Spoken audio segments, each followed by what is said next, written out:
What's up, guys? Welcome back to F4A. Now, I got a random subject here for you here today. Let's talk about the downsides of being a superhero. So let's talk about the physical toll that it takes on you. I'll use Batman as an example. Hands down, Batman. Let's face it, he's human. He's a guy. He's a normal human. And he even states this. He's only human.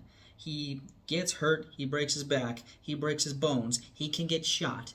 And consider this, the amount of physical and mental training that Batman has done over the years in the beginning of his life just to become Batman, that takes a physical toll on him just alone. Just imagine how many dislocated fingers he's got, and along with every single other body part. Just the physical toll he puts himself through is insane. And just consider this too. Let's forget about the physical aspect of it. Just what about his internal physical toll? He's exposed to chemicals and explosions so often, and every single time he survives this, it's more wondering how many times can you possibly do this? In considering too how often he actually does it, it's miraculous that he actually continuously does. But if you've actually seen The Dark Knight Rises, then you could just look at his Bruce Wayne's X-rays. That's a good example of one. Just every single body part is either broken, dislocated, or something like that. It's crazy. Just the physical toll, just being a superhero in general, is crazy. Next, let's talk about the social downside of being a superhero. First, you're a superhero. You have your identity hidden for a reason specifically. You have loved ones or friends that could be put in danger because as soon as someone finds out, typically the bad guys make it a very personal mission to target your family members. I'll use Spider-Man as an example on this. He covers his whole body to the point where you don't even know what his ethnicity is. You can only tell who he is just based off of his voice. And even then, in some cases, if you've read the comics for Spider-Man, some superheroes do cover down for him on this. On some cases, he's not on. In those cases, they're not super talkative, but they can cover down and help out Peter Parker or Miles Morales or whomever is Spider-Man in whatever universe. Because just imagine the social downside of being here. Being the superhero that you save hundreds of people, thousands of people on a possible daily basis. You're saving at least 20 people possibly from a mugging or a bank robbery or something like that, or just helping some old woman across the street just like he does in one of his movies. Now just imagine though, you're doing all this but you can't actually talk to anybody about this except other superheroes.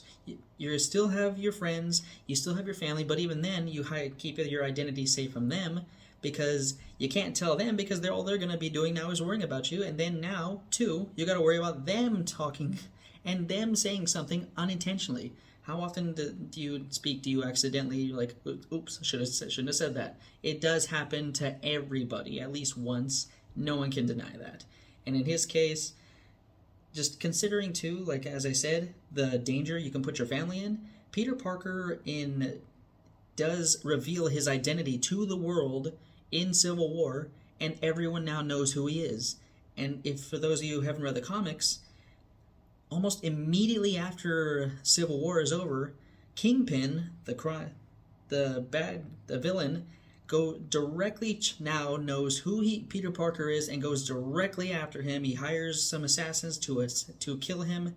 Peter dodges it thanks to his spider sense, and his Aunt May takes the bullet unintentionally. And guess what happens? Now everyone knows who he is, so now Peter's pissed off. I'm ruining some of the comic for you. I do recommend you go check out that comic. It's a good read. But spoiler alert on this one, Peter ends up finding Kingpin. He targets him and beats the living crap out of him, and even points out, you're just a fat guy in a suit. That's really it. And he beats the living crap out of him in prison in front of all the inmates, and even points out, if my aunt dies, you die. That's the downside of being a superhero. Once everybody knows you either can't tell anyone whatsoever, or once everybody knows, then what happens if something happens? Then there's essentially a line you possibly try not to cross. And in his case, he almost crossed it. Unless you're Punisher, Even then, you're not going to have much of a social life or a lot of good friends. Next, let's talk about the mental downside of being a superhero. I'll use the Flash as an example. Very simple explanation on this one. If you've seen the movie Flashpoint, if you've read the comic Flashpoint, if you've seen the Flash TV show, do you not seriously realize how much of a mental toll this takes on someone? He literally has the ability to run through time and save his mom, and he does do it. He literally does this at least 3 times from what I've seen, but in doing so, he ends up changing the future. He changes literally everything. In Flashpoint, he changed so much. People weren't born in many cases. In the comics, Bruce Wayne isn't Batman anymore. He died in the alley. Thomas Wayne is Batman. The Joker is Martha Wayne in Flashpoint. Great read. Read it yourself. But just imagine the mental toll that it takes on you every single day. You put on that suit and you go out to save people. You just imagine you running out there, saving someone, leaving, running out again, leaving, and then doing this on a daily basis, a weekly basis, a monthly basis. Are you expected to save every single person every single time? And just imagine too, what happens if you don't save someone. That's one of the realistic aspects of it. You can't save everybody, sadly. And that's too one of the things that he has to realize, and one of the things even Spider-Man realizes. You can't save everybody, sadly. That is a fact. Even most of us know you can't save everyone as much as you try. That's the downside that's the serious mental downside. It's just the mental exhaustion it takes on somebody is crazy. Especially if they rely on you every single time, just as much as Metropolis relies on Superman.